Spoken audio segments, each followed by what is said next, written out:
Hello అండి. రాగిపిండి పాయసాన్ని అయితే నేను ట్రై చేశాను. చాలా బాగా వచ్చింది. హెల్త్‌కి కూడా మంచిది. సగ్గుబియ్యము, రాగిపిండి ఇవన్నీ మన ఒంట్లో ఉన్న వేడిని అయితే తగ్గిస్తాయి. ముందుగా నేనైతే కాస్త సగ్గుబియ్యం తీసుకొని పక్కనైతే నానబెట్టుకున్నాను గిన్నెలో. ఆ తర్వాత స్టవ్ ఆన్ చేసుకొని స్టవ్ మీద కడాయి పెట్టేసి ఒక స్పూన్ సేమియానేసి కొద్దిగా ఆయిల్ వేసి వేయించుకున్నాను. ఇంకో పక్క అయితే పాలనైతే స్టవ్ మీద వేడి చేసుకుంటున్నానండి.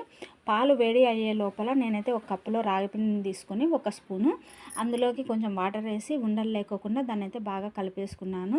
ఇక్కడైతే ఇప్పుడు నేను ముందుగా నానబెట్టుకున్నటువంటి సగ్గు బియ్యాన్ని అయితే స్టవ్ మీద పెట్టుకున్నానండి. నాకు పాలు కూడా మరిగిపోయాయి. వాటిని పక్కన పెట్టుకోవాలి, మరిగించుకున్న పాలని. ఈ లోపల నాకు సగ్గుబియ్యం అయితే ఉడుకుతున్నాయండి. పెట్టుకున్నటువంటి సగ్గుబియ్యం గంజి అయితే ఉడుకుతుంది. ఇలా ఉడికిపోయినటువంటి దానిలో నేను ముందుగా వేయించి పెట్టుకున్నటువంటి సేమియాని అయితే వేసుకున్నాను. సేమియా వేసుకున్న తర్వాత దాన్ని బాగా ఉడికించుకోవాలి. సేమియా మెత్తబడాలండి. కొంచెం వాటర్లో అది కలిసేలాగా ఉడికిపోతే జిగటగా వస్తుంది కదా, అంతవరకు దాన్ని ఉడికించుకోవాలి పాయసం లాగానే. ఆ తర్వాత నేను ముందుగా ఇప్పుడు కలిపి పెట్టుకున్నటువంటి రాగి పిండిని మళ్ళీ ఇంకొకసారి బాగా దాన్ని తిప్పేసుకొని కలుపుకొని మరీ వేసుకోవాలండి వేసుకునేటప్పుడు. లేదంటే ముందుగా కలుపుకున్న రాగి పిండి అంతా అడుగున ఉంటుంది కాబట్టి దాన్ని మళ్ళీ ఇంకోసారి తిప్పుకొని వేసుకోవాలి. వేసుకున్న తర్వాత దాన్ని కనీసం అంటే 5 నిమిషాలు బాగా ఉడికించుకోవాలండి. రాగిపిండి వేసిన రాగిపిండి ఉడికితే కాస్త చిక్కగా వస్తుంది గంజిలాగా. అప్పటిదాకా దాన్ని ఉడికించుకోవాలి. ఒక 5 నిమిషాలు అయితే సరిపోతుంది. ఇక్కడ కనిపిస్తుంది కదండి,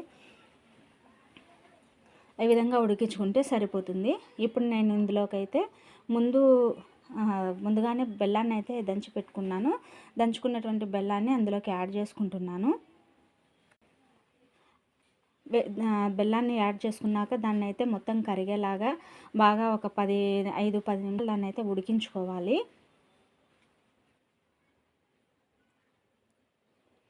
చూడండి, ఇప్పుడైతే బాగా ఉడికిపోయి పాయసానికి మొత్తం పట్టేలాగా అయిపోయింది.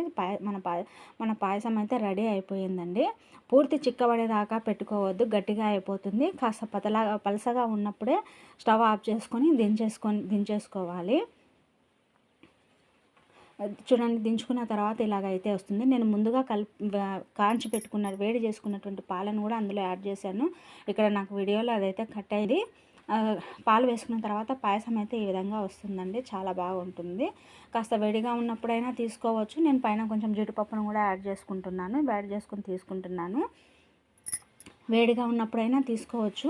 లేదు చల్లబడ్డాక అందులో ఇంకో 4 ఐసు ముక్కలు వేసుకొని దాన్ని జ్యూస్ లాగా కూడా తీసుకోవచ్చు. ఐసు ముక్కలు వేసుకుంటే చల్లగా జ్యూస్ లాగా తాగొచ్చు. కొద్దిగా వేడిగా ఉన్నప్పుడే మనం తీసుకుంటే పాయసంలా కూడా తినొచ్చండి.